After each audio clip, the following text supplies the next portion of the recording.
नमस्कार मेरे प्यारे मित्रों, स्वागत करते हैं एक बार फिर से हम आपके अपने YouTube चैनल कवि क्लासेस में। जैसा कि आप लोग की एग्जामिनेशन की डेट अनाउंस हो चुकी है, 24 अप्रैल आप लोग की एग्जामिनेशन की डेट है। तो आप लोग के पास बहुत ही कम समय बचा है, यूं कहें कि आप लोगों के पास केवल और केवल 60 दिनों का समय बचा हुआ है। इन 60 दिनों में हम लोग लगातार आप लोग को प्रैक्टिस सेट मुहैया कराएंगे ताकि आप लोग अपनी तैयारी को और अच्छा कर सकें। तो चलिए इसी कड़ी में आज हम लोग जो शुरू करने वाले हैं वह सामान्य ज्ञान के प्रैक्टिस सेट नंबर 10 को हम लोग यहाँ पर शुरू करेंगे, जिसमें आपको टॉप 25 क्वेश्चन सॉल्व करने होंगे और ये 25 जो क्वेश्चन होंगे वो बहुत इंपॉर्टेंट होंगे। तो आप लोग को सबसे पहले मैं आप लोग का जो क्वेश्चन नंबर 1 है वो आपके स्क्रीन के सामने शो कर रहा है। प्रश्न नंबर 1 कह रहा है आप लोगों से कि शिवाजी के बाद गुरिल्ला युद्ध का संचालन किसने किया था। यानी कि शिवाजी के बाद गुरिल्ला युद्ध का संचालन किसने किया था ये आपको बताना है।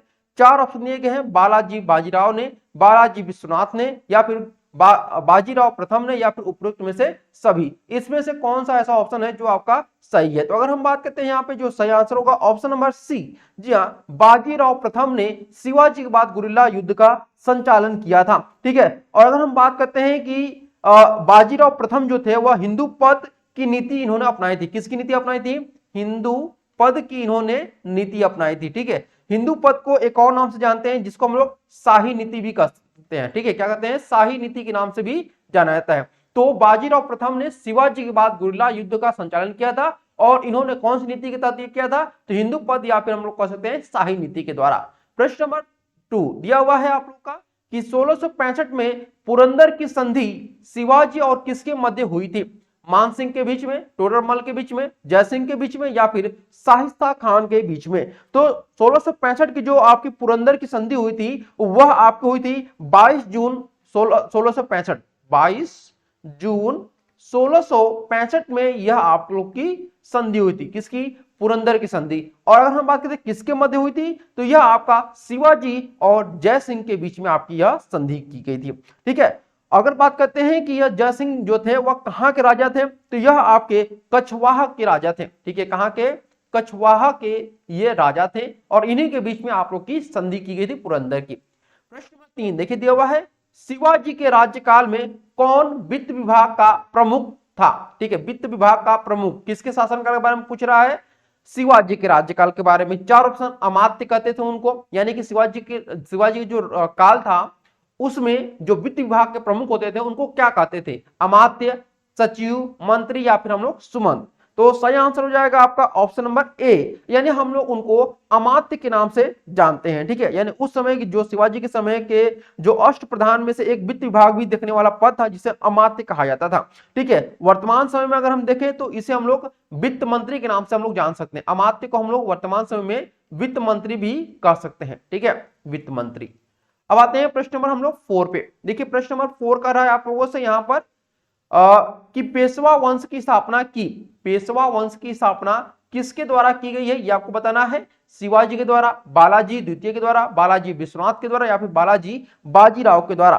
तो यहाँ पे आपको बताना चाहेंगे कि जो आपका यहाँ पर पेशवा वंश की स्थापना है वह बालाजी विश्वनाथ के द्वारा की गई थी। ठीक है, चलिए अब आते हैं प्रश्न नंबर हम लोग 5 पे। देखिए प्रश्न नंबर 5 कर रहा है आप लोगों से यहाँ पर कि निम्नलिखित वर्षों में शिवाजी ने किस वर्ष छत्रपति की उपाधि धारण की थी? यानी कि शिवाजी तो थे ही, उनका नाम था, लेकिन छत्रपति की उनको उपाधि जो है उन्होंने कब धारण की थी ये आपको बताना है। 1674 में, 1675 में, 1676 में, या फिर आपका 1670 में। तो देखिए शिवाजी ने जून 1674, ठीक है, जून 1674 में छत्रपति की उपाधि धारण की थी। ठीक है, इनका सबसे पहला जो राज्याभिषेक आपका 1674 में हुआ था और इसी समय से इनको क्या हुआ था? छत्रपति की उपाधि भी धारण कर दी गई थी। ठीक है, चलिए अब आते हैं प्रश्न नंबर आपका दिया हुआ है 6। क्या दिया हुआ है प्रश्न नंबर 6 भाई? यहां पर पूछ रहा है कि अंतःस्थलीय अपवहन नदी का उदाहरण कौन सा है ये आपको बताना है। ठीक है, प्रश्न नंबर आपसे 6 का रहा है कि अंतःस्थलीय अपवहन नदी का उदाहरण क्या है? माही है, घग्गर है, नर्मदा है, या फिर आपका कृष्णा है।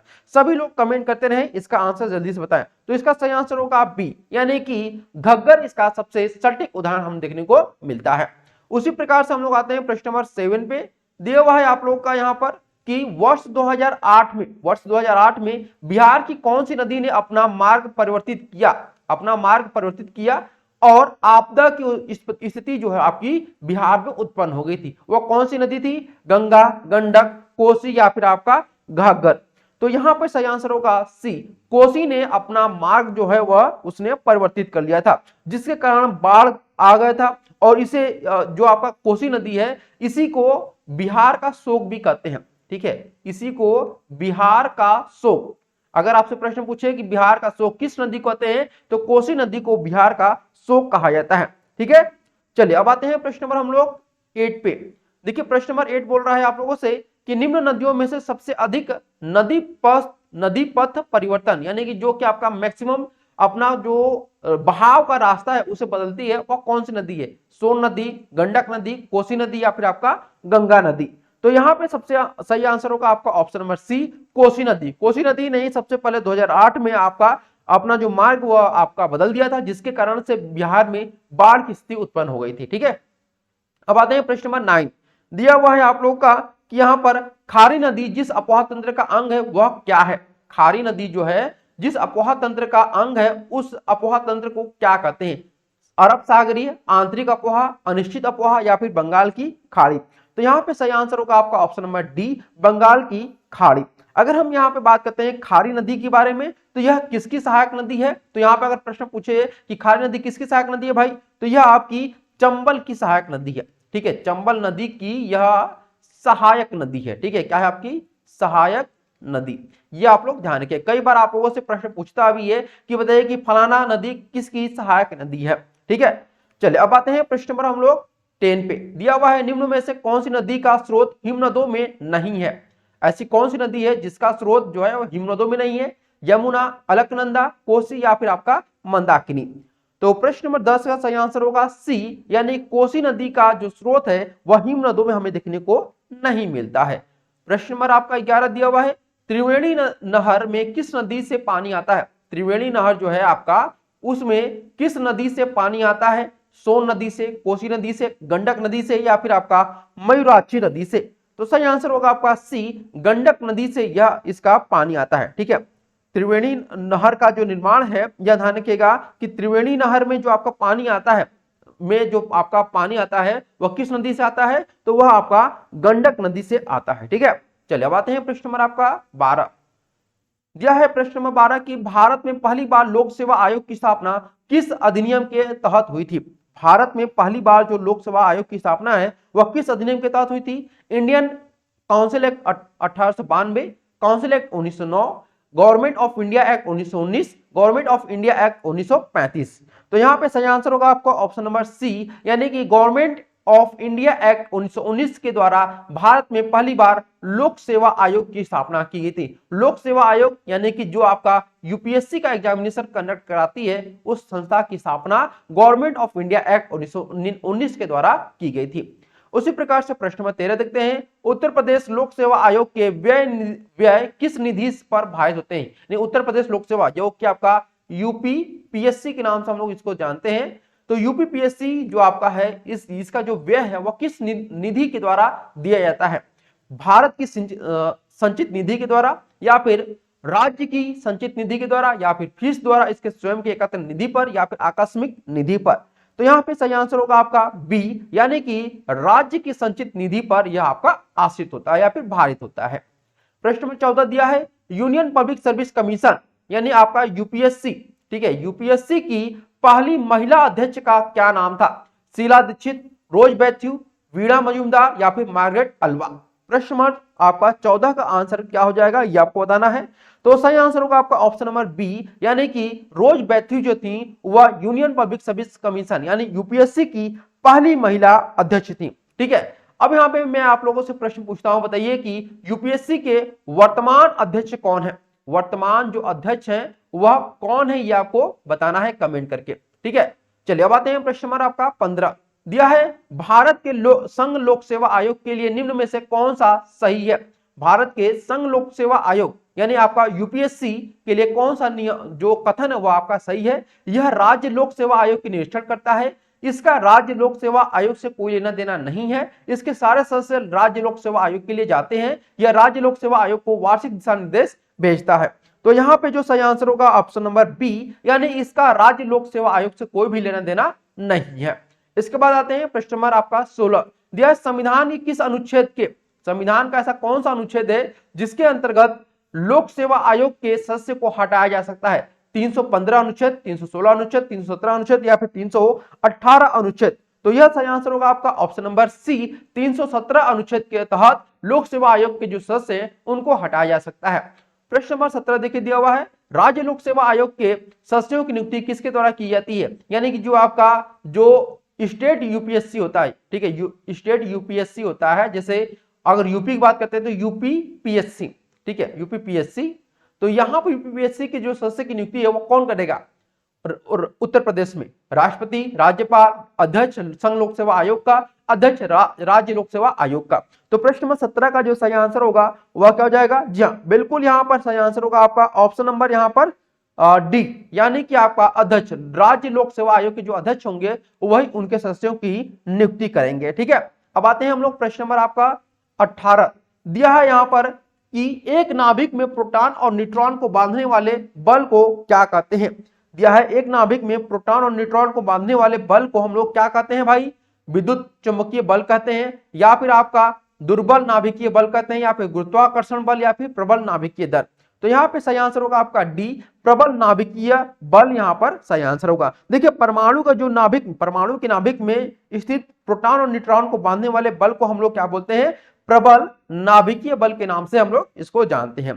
ठीक है, और जो प्रबल नाभिकीय बल है सभी मूल बलों में सबसे प्रबल होता है। ठीक है, सभी जो मूल आपके क्या होते हैं? बल होते हैं, मूल बल में आपका क्या होता है? ये आपका प्रबल होता है। ठीक है, अब आते हैं प्रश्न नंबर हम लोग 19 पे। दिया है भारत की पहली नाभिकीय पनडुब्बी आईएनएस अरिहंत कहां पर स्थित है, जो कि नौसेना जहाज निर्माण केंद्र पर बनाई गई थी? कोच्चि, हजीरा, या फिर विशाखापट्टनम, या फिर आपका पिपावाह? तो सही आंसर होगा आपका सी, विशाखापट्टनम में आपका यह सही आंसर है। ठीक है, यह भारत की पहली स्वदेशी निर्मित आपका नाभिकीय पनडुब्बी भी है, ये भी आप लोग ध्यान रखिएगा। ठीक है, पहली स्वदेशी नाभिकीय पनडुब्बी है, यह आपका कौन सा नाम इसका है? आईएनएस। ठीक है, आईएनएस अरिहंत इसका नाम है।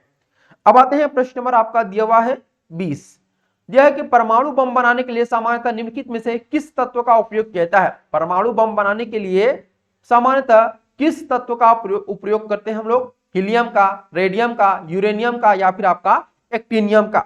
तो यहाँ पे सही आंसर होगा सी, यानी परमाणु बम बनाने के लिए यूरेनियम का यहाँ पर उपयोग किया जाता है। और अभी हाल ही में आप लोग देखे होंगे लद्दाख में यूरेनियम का यहाँ पर खदान पाया गया है। ठीक है, लद्दाख में यूरेनियम का खदान पाया गया है, जो कि भारत के लिए सबसे उपयोगी है। अब आते हैं प्रश्न नंबर आपका 21, दिया है भारत का प्रथम न्यूक्लियर रिएक्टर कौन सा है? भारत का प्रथम न्यूक्लियर रिएक्टर कौन सा है? ध्रुव, हर्षा, अप्सरा, या फिर आपका विपुला? तो यहाँ पे सही आंसर होगा आपका कि भारत का प्रथम न्यूक्लियर रिएक्टर जो है आपका वह अप्सरा है। क्या है आपका? अप्सरा। या फिर परमाणु रिएक्टर भी बोले तो भी आपका वही होगा, परमाणु रिएक्टर बोलिए, परमाणु रिएक्टर। ठीक है, तो भी आपका क्या होगा यहां पर ये कह सकते हैं कि अप्सरा होगा। ठीक है, समझ गए आप लोग ना, रिएक्टर। चलिए अब आते हैं प्रश्न नंबर आपका 22 पर। देखिए प्रश्न नंबर 22 कह रहा है ठोस चालक में धारावाहक होते हैं, ठोस चालक में धारावाहक होते हैं इनमें से कोई नहीं, मुक्त इलेक्ट्रॉन, न्यूट्रॉन, या फिर आपका प्रोटॉन? तो अगर हम बात करते हैं कि जो मुक्त आपका कह सकते हैं यहां पर जो